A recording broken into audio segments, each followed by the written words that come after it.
তাণ্ডবের ক্যামিও। তাণ্ডব রিলিজের আগেও তাণ্ডবে কে ক্যামিও দিচ্ছে, কার ক্যামিও থাকছে, এটা নিয়ে যেরকম আলোচনা ছিল, এটা নিয়ে যেমন সবার জানার আগ্রহ ছিল, তাণ্ডব রিলিজের পরেও যাদের ক্যামিও রয়েছে সেটা নিয়েও কিন্তু বেশ আলোচনা হচ্ছে। এর মাঝে কিছুটা সমালোচনা হচ্ছে, সো সেই সাইডটাই ক্লিয়ার করব।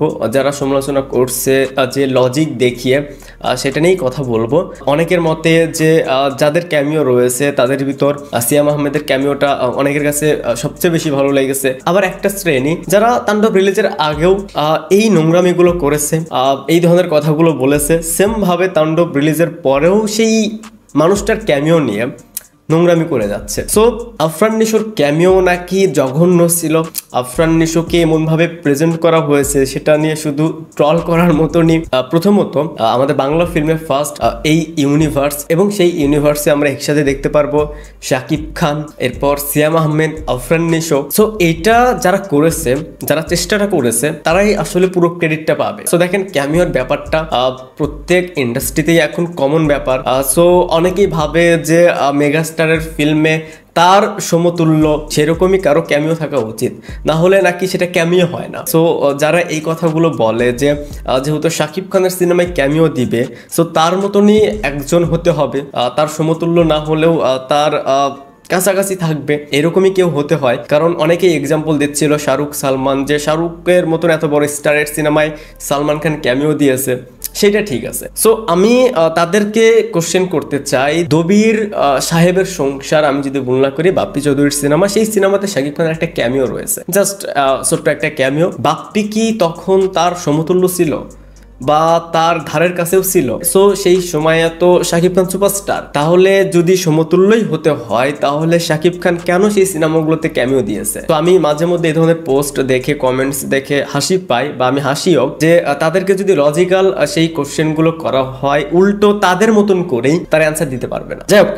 এই যে সিয়াম আহমেদের ক্যামিও এবং আফরান নিশোর ক্যামিও, প্রথমে যদি সিয়াম আহমেদের ক্যামিওটা নিয়ে বলি, দেখেন সিয়াম আহমেদের যে ক্যারেক্টারটা, তার যে ক্যামিও পার্টটা, এটা কিন্তু অন্য কোনো সিনেমা থেকে নিয়ে আসেনি। এই ক্যারেক্টারটা কিন্তু এই সিনেমা থেকে এস্টাবলিশড। ডিরেক্টর যদি চায় যে তাকে না আমি সোলো ফিল্ম বানাবো না, এই ক্যারেক্টারটা আমি তাণ্ডবে যতটুকু দেখিয়েছি, যতটুকু বিল্ড আপ দিয়েছি, এতটুকুই এনাফ, তাহলে সে সেটা করতে পারবে। পরবর্তীতে যখন তাণ্ডব 2 আসবে, সেইখানে কিন্তু তারা সিয়াম আহমেদের ক্যারেক্টারটাকে এরকম নেগেটিভ শেডেই রাখতে পারবে। এই ক্যারেক্টারের অ্যাক্টিভিটিস কিরকম, সে কি করতে পারে, সেটা কিন্তু অলরেডি বিল্ড আপ করা তাণ্ডবে। এরপর যদি বলি আফরান নিশোর ক্যামিও, এটা কি ইম্প্যাক্টফুল ছিল বা এটা কি লজিক্যাল ছিল? এইখানে আফরান নিশোর ক্যারেক্টারটা সুরঙ্গের মাসুদ। সো এই ক্যারেক্টারটার সাথে যে টাইমিংয়ে তার ক্যামিওটা আসে বা যে রিজনে সেই ক্যামিওটা রাখা, সেটা তো হতেই পারে। দেখেন তারা সুরঙ্গ দেখেছেন, সেইখানে আফরান নিশোর যে ক্যারেক্টারটা মাসুদ, সেই ক্যারেক্টারের অ্যাক্টিভিটিস